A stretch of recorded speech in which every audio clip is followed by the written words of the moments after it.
Hey YouTube, it's Cynthia again with Healing Holden. Today I want to introduce you to all the supplements that I think are pretty critical for most of the kids on the spectrum for autism and what they do and how we kind of work through it. I also had spoken before about a leaf or a plant rather, that my mother had planted. We ordered the beans from eBay.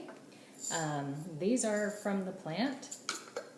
It's a plant called Kajanus kajan, and on PubMed, that's where I had the video that said that it actually was one of the most potent agents in killing the measles. So and it's the leaf, so we made a tea out of it. But I just kind of want to show you what this is also known as. There we go. See, little magic beans. I feel like Jack and the Beanstalk. We just got a few in a packet from eBay, and my mother planted them, and woof, a tree, really a big bush grew out of them, and it's kind of like kudzu. It grows like crazy. So once you start getting them growing, and just bear in mind it's going to take over your yard.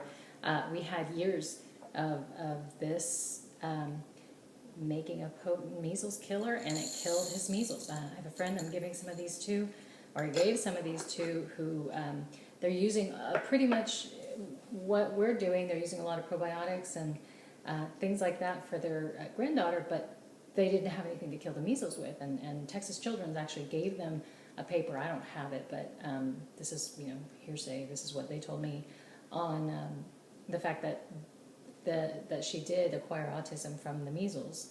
I think there was a lawsuit and all kinds of things. But anyway, they didn't have anything to kill the measles with, so she was just suffering through an active infection, is just suffering through an active infection. And I see her, and I can tell there's encephalopathy there. She still can't speak. So anyway, this is the bean I talked about. It's called Puerto Ricans and Africans know it well. In Puerto Rico, they eat it. It's called gandules, and a lot of Latin American countries they have it. But in Puerto Rico especially, that's like one of their staples, kind of like black beans in Venezuela. It's a big deal. You eat it every day. The only problem with that is that I could only find it on eBay because it was only available canned here. So let me move on from that. We've got some seeds. We've got some acetylcarnitine. Bluebonnet is a really good brand. You also can go to Glutenology. The Gluten-Free Society, .org, to get some supplements that they have that doesn't contain gluten or any kind of rice or any other kinds of fillers that will have a gluten molecule that will disturb your child. Digestive aids, these are always critical. These kids don't have the proper gut flora to help them cleave the nutrients that are going into their body. So you always have to have a digestive aid. It's good to have just in general. Here's the NAC. This is what they use in hospitals for Tylenol poisoning, and what I used for my son's his sensory integration issues. Such a silly word to me. He is not integrating it. It's just that his senses are just completely frazzled. All his nerves are fried because of all the toxins. So this is it helps the body clean it out. This is also really good for ADHD.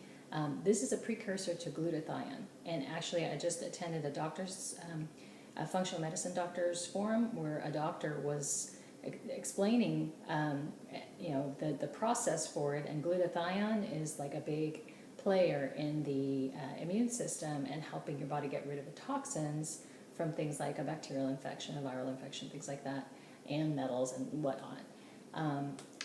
This is actually what he recommended instead of actually giving patients glutathione, because this is the precursor to it. This helps your body make it. So it's just kind of revving your system up. So hospitals use it. And there's no bad side effects. I mean, there are, or at least there's very rare ones. You might want to look it up, just in case. But this is what I used for my son. L-glutamine. We use this for helping him rebuild his villi in his intestines. The villi are the little finger-like structures, almost like hairs. They absorb all the nutrients. And when we were going through certain perseverative issues, like for example, he would be furious, just like any little boy. He wanted to be just like his daddy, right? So he would be furious, like hopping mad, jumping all around, breaking things. If his father was wearing brown shoes and he was wearing black shoes, he wanted to be exactly like his dad. But to the nth power, like if his dad was going to the bathroom, he wanted to be there in the bathroom at the same time using the same toilet. like was he going to sit in his lap? Anyway, not really thinking about that. It's a little boy with autism, but he needs to be doing exactly what he's doing. His dad is doing it all times because he needs to be exactly like his dad. So sweet to a point. I very much feel sorry for my ex-husband during that time because he was pretty much held a prisoner. But that's okay. His dad did that to me anyway. So maybe his dad could use some of this. Anyway, it's called Power Thought. This is known as a nootropic stack. So sorry, you can't see. It's Power Thought. There's other versions of this, but this is a nootropic stack. A stack is known in, you can see there's ginkgo biloba. I don't know if you can see that. Ginkgo biloba, taurine, phosphatidylserine, and phosphatidylcholine. I knew from the labs that my son was low in choline. So again, this was like one of those things where God just told me. I know it sounds crazy. I was praying. Please give me something new. I haven't come across anything new. Please, crying on my knees, all kinds of stuff. And lo and behold, I'm having a conversation with a coworker, and we're joking around about science, and he's like, yeah, choline, like you learned in science. And it just hit me in the face. Choline. He's low in choline, and the only thing we ever did for it was give him peanuts, and different foods that were high in choline, egg yolks, I believe. Anyway. So I did some research on choline and autism, and sure enough, you need the phosphatidyl molecule. Just like when he was low in carnitine, you need the acetyl molecule to make it work. A nootropic stack is essentially, just like bodybuilders have an amino acid stack along with herbs and things like that help them with endurance. A lot of times bodybuilders will have like amino acids. And cordyceps, which is kind of a mushroom or a fungus that helped Chinese Olympians win, with their endurance, and it's used for a lot of different things. So what they do in bodybuilding is they stack all these elements or all these different supplements together in typically a pill, or just take them at the same time because they work synergistically with one another to carry out the processes that you're having trouble with or trying to enhance. So with a nootropic stack, that's exactly what this does. And I gave my son this, and he stopped with those perseverative behaviors. Like in an hour after he took it, he was not holding his poor dad hostage anymore, nor the rest of the family, and he had calmed down significantly. It was amazing. A couple other things we did, give him 5-HTP while he was going through the chelation process. We talked about chelation in another video. We were doing the suppository EDTA.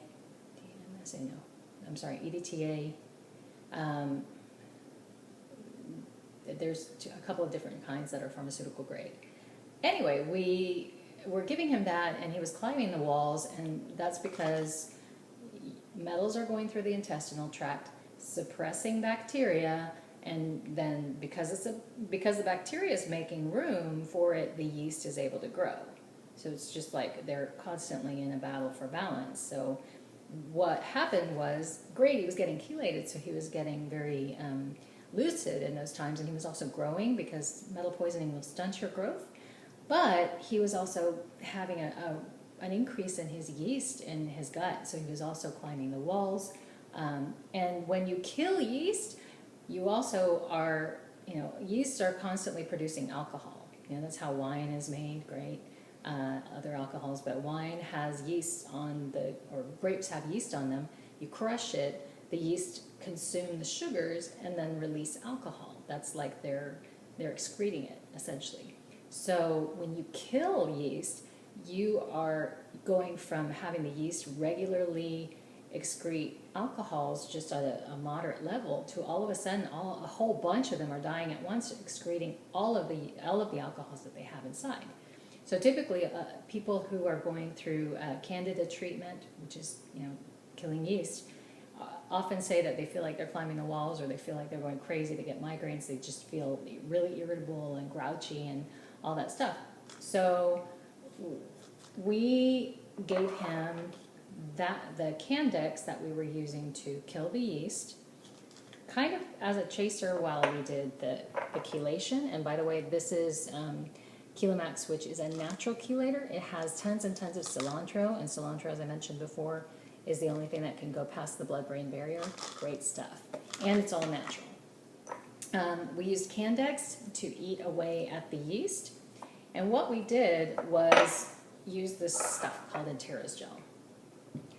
This stuff is one of the most amazing things ever. This was another one that I prayed for something that I just didn't know what to do next, what to look for next, and I prayed and prayed, and I got this project manager at work. His daughter had gone through a similar thing, but at 18, a little mysterious situation where the whole classroom got sick. Anyway, he gave me this long list of things I could take or give my son, and one of them was this Enteras gel. This was in the same line as bentonite clay and activated charcoal. The only problem with those two, because they mop up toxins, they soak up toxins. The only problem with those is activated charcoal, which we were using too, that absorbs nutrients too that you need, so your body isn't getting the nutrients it needs. And then bentonite clay is similar, but it also is typically has some trace metals that you may not want in it. So, and then I've heard of zeolite, which zeolite is aluminum. So it's an aluminum molecular structure, has aluminum in it. So I didn't want to add any more aluminum that he already had. I don't know much about it. I just got a no from God, and I got a yes for this. When I did the research for it, no side effects other than if you take it close to food, you can become constipated. So if your child has diarrhea, you might want to take it close to food. Mine didn't. I had to kind of pray about this one. Candex and Enteras gel, we combined them.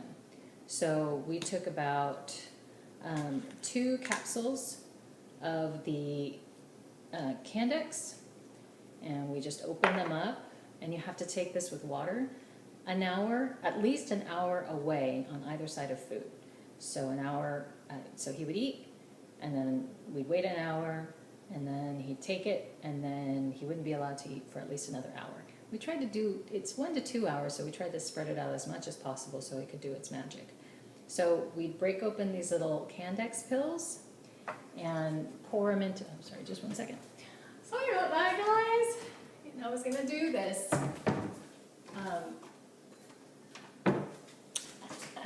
Sorry. Anyway, we put it in a glass of water, right? Break the capsule open, and then there's this Enteras gel. I wasn't very prepared for this, was I?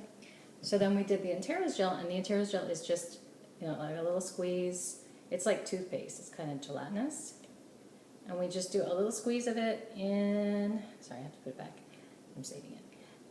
In the water. Okay, so we, it's just like toothpaste. Squeeze a tablespoon in the water, give it to him to drink every time.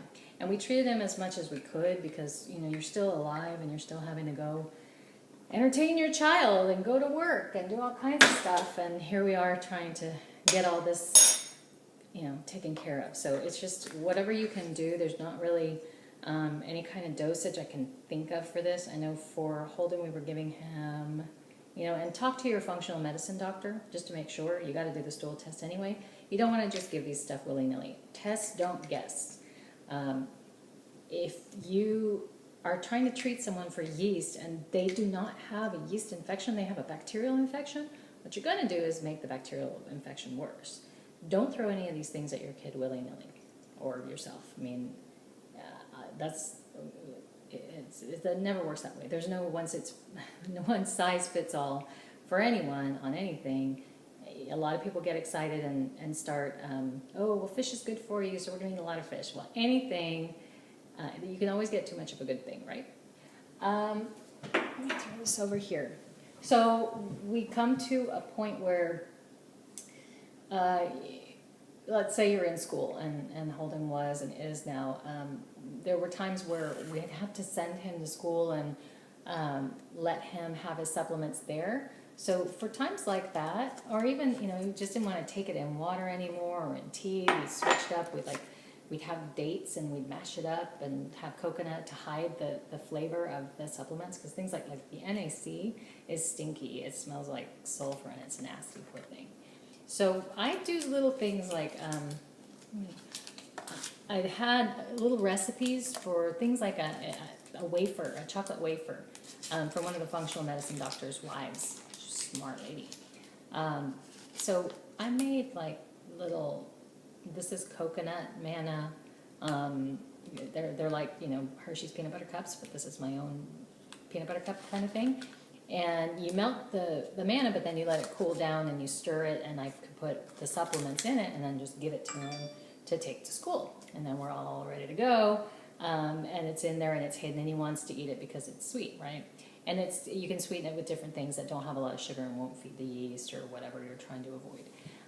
The chocolate wafers, I just get like little chocolate chips that didn't have any of the things he couldn't have. There's a nut-free one, dairy-free one, soy-free one, and then melt it, pour it in the little cupcake, you know, things, or even on like a parchment paper, and just make a little wafer, and then mix the supplements in. So there's lots of different ways you can do it. Had someone that didn't like sweet things, so we did like ants on a log, and they were on a yeast-free diet. So what we did was do like a celery stick with nut butter and then nuts, like, you know, instead of raisins. And because it was a spicy thing, I think she was taking caprylic acid instead of the Candex. So you can always kind of get creative on these things. Look things up. I mean, how to mask, taking a pill, those kinds of things. There's always a fix for. So I'm going really fast. I know. I'm trying not to run out of video. So there's a few things that also I use. Traditional medicinals tea for when people are sick in the house.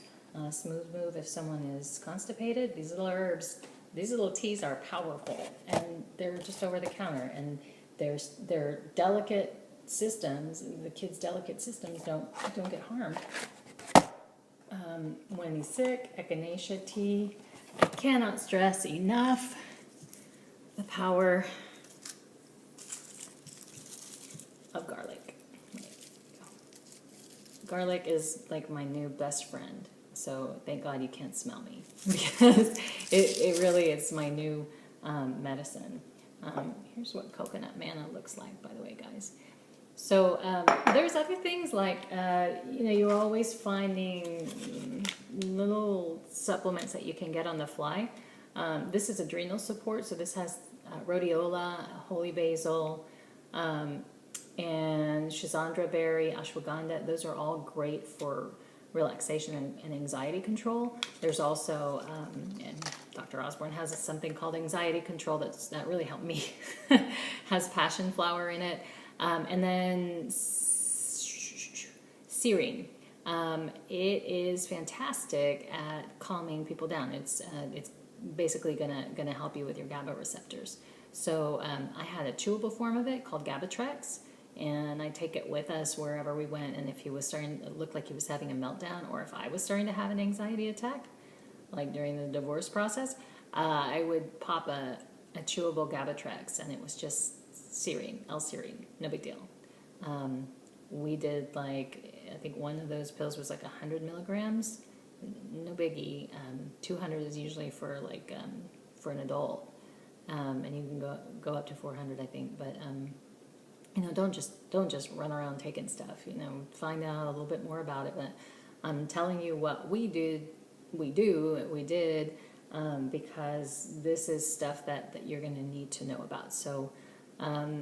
That and Tara's gel is fantastic, but you have to order it on Amazon, and it comes from Russia. I think there are certain people kind of getting to know it, but it's not real well known here. It was used after Chernobyl.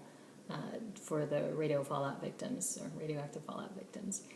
Anyway, I think that's all I have for you today. So we'll talk to you later, and take care. And if there's anything else that you want me to do, this is just a smattering of what I have done for Holden. And he used to take 31 different supplements, and now he's down to quite a lot less, and that's what you want to do.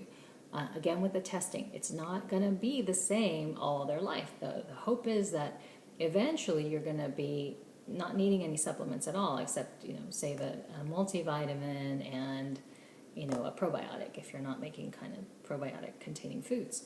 So you need to keep on testing them. Test them to begin with, and test yourself if you need to see what it is that you're deficient in, and then, change it up. Keep on checking. Every 6 months to a year, you should check and see, okay, now what? Because you can start getting an overload of something. Like I was taking too much calcium at one point, and it lowered my magnesium. And that started giving me heart palpitations, kind of made me have cognitive issues. And my muscles were really weak. I was all wobbly. And I had shored up every other nutrient except that. So it was the calcium sort. It was the stress of the divorce, and also the calcium was sort of robbing me too. Lots of things do, coffee, stress, but calcium will also, everything needs to be in a balance in the body. So if you have a deficiency, you throw a lot at it, and you're finally full. It's just like, pouring into a glass and not stopping when it's full. Get another glass, or stop pouring that and fill a different glass. Anyway, hope this was educational, and I'll see you later.